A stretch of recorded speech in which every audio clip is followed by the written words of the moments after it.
Bonjour à toutes et à tous. Quand on réalise des traitements périodiques avec milli et micro, se pose à un moment donné la problématique de débordement. Vous savez que micro a une période de fonctionnement qui atteint à peu près 1h11. Quant à milli, c'est 49 jours et quelques. Ce qui veut dire qu'à un moment donné, la variable associée va retomber à zéro. C'est donc à ce moment-là que se produit le débordement ou le dépassement, l'overflow de la variable associée à micro ou à milli. Je vous présente ici deux façons d'aborder la condition qui permet de voir si on a atteint la période d'un traitement. Et on va voir que ces deux formulations qui sont identiques mathématiquement, dans le microcontrôleur, elles vont aboutir à un fonctionnement qui va être différent. Il faut donc choisir la bonne version. Alors on va partir avec un exemple concret d'une boucle principale dans laquelle on réalise un traitement périodique. Ce traitement périodique, on le réalise avec une période de traitement de 200 microsecondes. Pour repérer le moment du dernier traitement, j'utilise une variable que j'appelle assez logiquement dernier traitement. Ce sont des variables sur 32 bits. Alors, variable sur 32 bits pour dernier traitement et constante sur 32 bits pour période de traitement. Et donc dans notre boucle, on va voir apparaître une formulation comme celle-ci. Si micro moins dernier traitement, c'est-à-dire l'écart temporel entre l'instant actuel, le dernier traitement, est supérieur ou égal à la période de traitement, alors dans ce cas, on réalise le traitement périodique et on met à jour dernier traitement en lui ajoutant une période de traitement.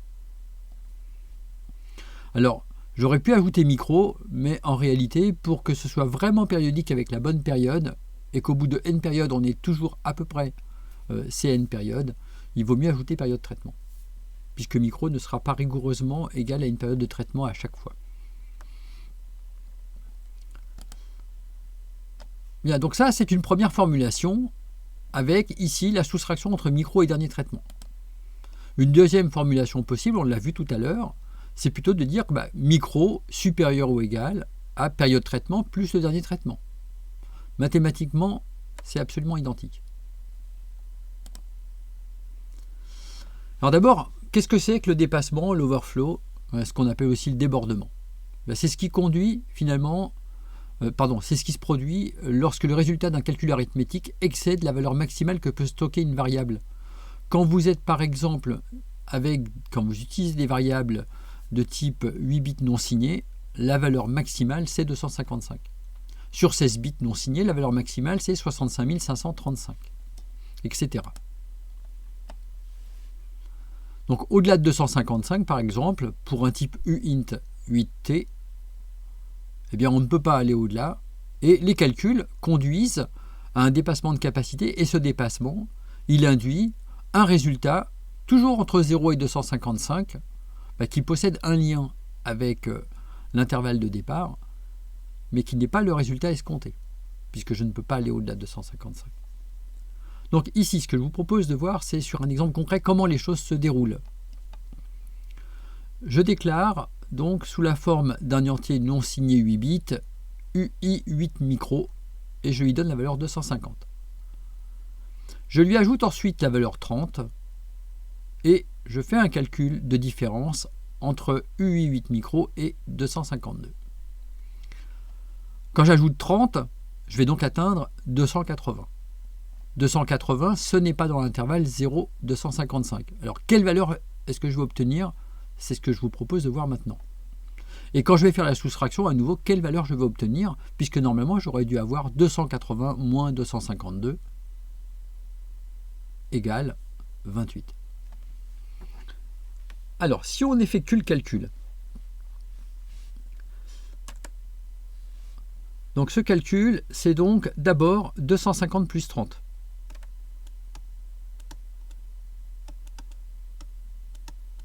Bon, ça évidemment, on sait le faire en décimale, mais on peut également le faire en binaire. En binaire, ça donne pour 250, donc ceci, et puis ensuite, on va retirer 5, donc 1, 0, 1, 0. Donc ça, c'est la même chose que 250, exprimé cette fois-ci en binaire. 30. Alors 30, ce sera 16 plus 8, ce qui donne 24, plus 6. Alors je vous rappelle les poids binaires, ici 1, 2, 4, 8, 16. Donc 16 plus 8 plus 4 plus 2 qui donne 30. On effectue maintenant l'addition. Donc l'addition binaire, 0 plus 0, 0, 1 plus 1, 0, et je retiens 1. 1 plus 0 plus 1, 0, je retiens 1. 1 plus 1 plus 1 donne 1, et je retiens 1. 1 plus 1 plus 1 donne 1, et je retiens 1. 1 plus 1 plus 0, 0, je retiens 1. 1 plus 1 plus 0, 0, je retiens 1. 1 plus 1 plus 0, 0, je retiens 1. 1 plus 0 plus 0, 1. Je vous rappelle que nous, le résultat, on le souhaite sur 8 bits. Donc, ce bit, ici, correspond à la retenue. Alors, cette retenue, elle est généralement disponible dans un indicateur sur les microcontrôleurs. Mais elle ne va pas apparaître dans le résultat qui, lui, est stocké sur 8 bits. Le résultat sur 8 bits, le voici. Alors, effectivement, sur 9 bits, j'ai bien 280. Mais sur 8 bits, je n'ai pas 280. Je vais en fait avoir 8 plus 16, c'est-à-dire 24. Donc ça me donne un résultat de 24 en base 10. Bien, ce 24 en base 10, il représente bien la différence entre le résultat 280 escompté et les 256 qui apparaissent de façon cyclique lorsqu'on est sur 8 bits. Alors ce qui m'intéresse maintenant, c'est de voir également comment va se comporter la différence. Et vous allez voir que ça, c'est vraiment intéressant. Parce que maintenant, si je calcule la différence entre UI micro et 252. Alors ça, évidemment, nous, on aurait souhaité que ce soit 280, moins 252, ça fait 28. Je calcule maintenant la différence. Pour pouvoir calculer la différence en binaire. Alors la différence en binaire, je vous rappelle que la valeur binaire, on l'a ici. Donc la valeur binaire, c'est donc 0, 0, 0, 1, 1, 0, 0, 0. Ça, c'est pour UI micro. Moins la valeur binaire de 252. Alors, en réalité, ce sera plus le complément à 2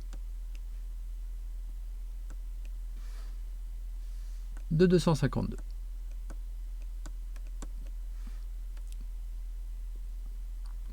Alors, on va effectuer ce calcul d'abord séparément. Moins 252, c'est égal au complément à 2 de 252. Ça, c'est donc le complément à 1 de 252. Alors, il faut donner 252 en binaire. En binaire, ça donne 1, 1, 1, 1. Alors, on va juste retirer 3 en fait. Donc 1, 1, 0, 0. Ça, c'est la même grandeur en binaire. Le complément à 2, ça consiste à complémenter à 1 et à ajouter 1. Donc complément à 1, on change l'état des différents bits. 0, 0, 0, 0, 0, 0, 1, 1. On ajoute 1. Ce qui donne finalement 0, 0, 0, 0, 0, 1, 0, 0. Ceci, je vais l'ajouter, puisque c'est ce que je voulais faire au départ, à cette valeur-là, à UI micro. Donc maintenant, on effectue l'addition finale. Je recopie les différentes valeurs. Ouais, je vais recopier d'abord le résultat précédent et UI micro qu'on avait ici. Voilà. Donc 0, 0, 1, 1, 1, 0, 0, 0. En décimale, ça nous donne 16 plus 8, 24, plus 4, 28. Alors ça, c'est intéressant. C'est intéressant parce que je vois que finalement, j'ai obtenu le bon résultat pour la différence. En réalité, le fait qu'il y ait eu un dépassement de capacité sur UI micro ici n'a pas d'impact sur le résultat de la soustraction que je vais faire ensuite. Alors ça a des conséquences importantes sur ce qu'on va voir par la suite et sur le choix du type d'opération qu'il faut réaliser pour pouvoir effectuer notre traitement périodique. Alors c'est ce que je vous propose de voir tout de suite en allant observer la suite.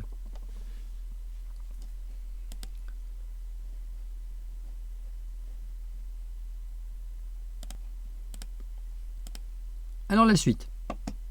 Que faut-il écrire? Cette version-là ou celle-ci?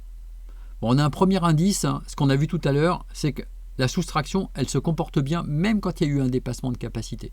Et c'est là qu'est la solution en fait de notre problème. Hein.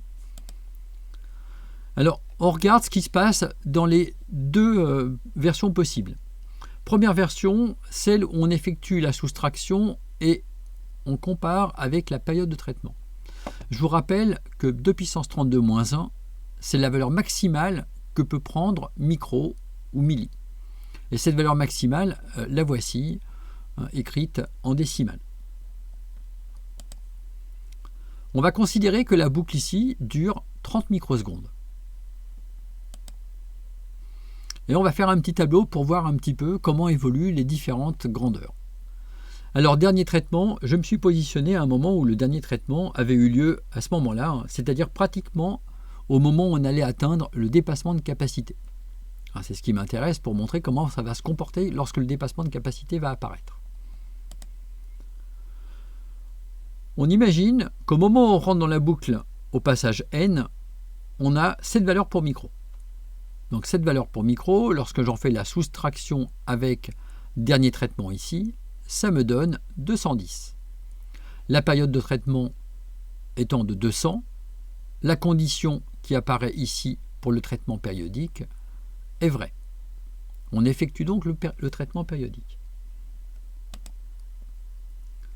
Alors, la conséquence, c'est qu'on passe pour dernier traitement ici à l'affectation dernier traitement égale dernier traitement plus période de traitement, et on passe donc à la valeur donc 14 967 090. Et au prochain tour de boucle, donc n plus 1, on a dit que la boucle avait une durée de 30 microsecondes, on passe donc à 130 ici pour la partie basse hein, en microsecondes. L'écart entre les deux est de 40, la condition n'est pas vraie, hop, on passe à la boucle suivante. J'ajoute 30, je suis maintenant à 160 ici, moins 90, ça donne 70, la condition est toujours fausse. Et comme ça, on avance. Hop, la condition est toujours fausse. 160, la condition est toujours fausse. Et là, j'arrive donc à une situation où j'ai maintenant 14 pour micro. Il y a eu le dépassement de capacité sur micro.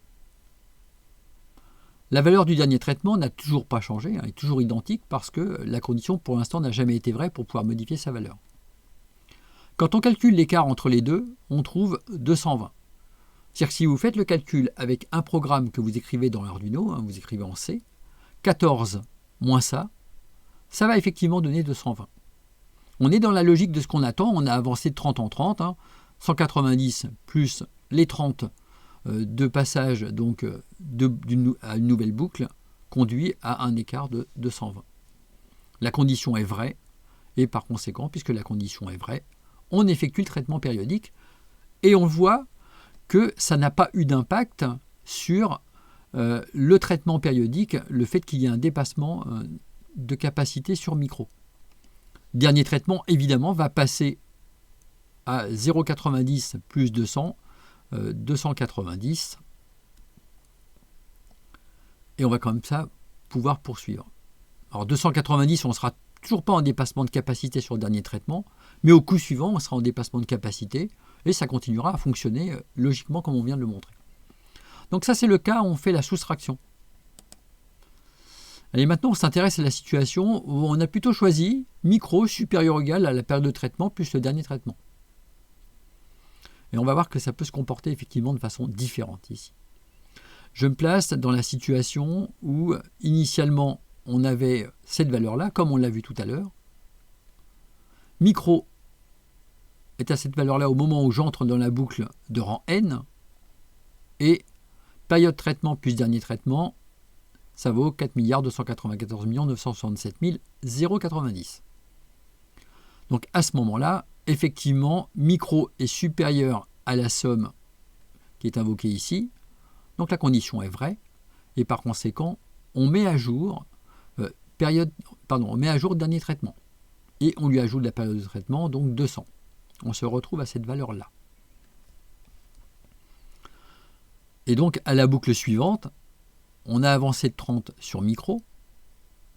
La somme période traitement plus dernier traitement vaut ceci. On est à la limite du dépassement par rapport à la valeur qui est là. Donc pour l'instant, micro n'est pas supérieur ou égal à ça. Hop, la condition est fausse. Allez, on avance dans les boucles et à chaque fois, on ajoute 30 à micro. Donc on a 190 ici, ce n'est pas supérieur à 290 là, la condition est fausse. Bon, tout ça c'est normal. 220, c'est pas supérieur à 290, la condition est fausse. 250, pas supérieur à 290, la condition est fausse. Et là apparaît un point essentiel. On va passer à 280. À 280, c'est pas supérieur à 290, la condition est fausse. Au tour de boucle suivant, on passe à 280 plus 30. On est en dépassement de capacité. Là, on aurait dû avoir en fait 310 ici. Comme on est en dépassement de capacité, c'est 310, c'est-à-dire 4 294 967 310. Il faut les soustraire à la valeur maximale plus 1 sur 32 bits, c'est-à-dire 4 294 967 296, ce qui donne la valeur 14. C'est celle qui va être effectivement calculée lorsqu'on aura ajouté 30 microsecondes à micro. Donc effectivement, le dépassement de capacité vient de se produire. Et là, ce qui est intéressant, c'est que cette valeur 14, elle n'est évidemment pas supérieure à période traitement plus dernier traitement. Résultat, la condition est fausse, alors que normalement, telles que les choses sont conçues, cette condition, elle aurait dû être vraie s'il n'y avait pas eu le dépassement de capacité. Cette gestion-là, on le voit, eh bien, elle implique une situation où on va rester bloqué. Alors on va rester bloqué combien de temps comme ça? On va rester bloqué jusqu'à ce que micro évolue à nouveau vers un dépassement de capacité qui nous emmène éventuellement à être entre 4 294 967 290 et la valeur maximale présente ici. Donc on voit un petit peu l'impact du choix du calcul. Et maintenant, on a compris, qu'est-ce qu'il vaut mieux effectuer? Clairement, pour pouvoir gérer le dépassement de capacité, voilà ce qu'il faut faire. Dans l'autre cas, ça marchera probablement un certain nombre de fois parce que par un concours de circonstances, on peut faire en sorte que la condition soit supérieure ou égale soit vérifiée, vraiment juste à la limite du dépassement de capacité. Mais là, je vous ai montré un exemple qui pourrait tout à fait arriver même à la première occurrence, qui va provoquer donc une perte de contrôle de notre traitement périodique par le fait que le dépassement de capacité n'a pas permis de lancer le dernier traitement périodique. Voilà, j'espère que vous avez aimé cette vidéo. Je vous rappelle que pour les achats de matériel dont j'ai besoin pour pouvoir réaliser les futures vidéos, vous pouvez toujours effectuer un don sur PayPal. Et puis je vous rappelle également que les publicités, je les reverse, enfin les revenus publicitaires, je les reverse à des associations. Bon, tout ça, vous le savez déjà. Vous pouvez mettre un pouce bleu si vous avez compris maintenant comment fonctionnait ce problème de débordement, parce que je crois que c'est quelque chose d'important, ce problème du débordement.